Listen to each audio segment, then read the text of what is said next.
In an interview, award-winning actress-comedian Eugene Domingo revealed what Catherine Bernardo did to her. FMG is the authority. I add the fun. Catherine is the heart. And Donnie represents the young generation, said Eugene Domingo after the new judges of PGT Season 7 have been introduced. Joining her as a judge are, The Boss, Freddy, FMG, Garcia, New Gen Matinee Idol, Donnie Pangilinan, and Asia's superstar, Catherine Bernardo.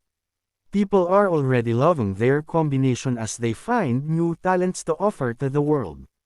Domingo shared what will be the basis for her judgment, and according to her, she will rely on her gut feeling and the entertainment value of the act. Bernardo will be looking for uniqueness and originality while FMG is searching for someone with the wow factor.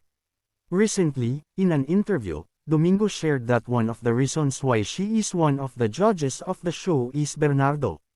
As per her, the superstar was the one who suggested to the management that she become a judge. Gusto ko lang i-share sa inyo na I'm not here kung hindi sinuggest ni Catherine na isama ako. So, I think that's worth noting.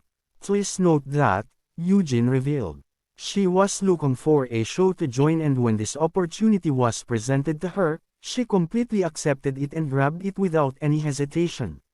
For Catherine, there's accordingly peace in knowing that beside her is someone who is empowering, as being a judge is no easy task.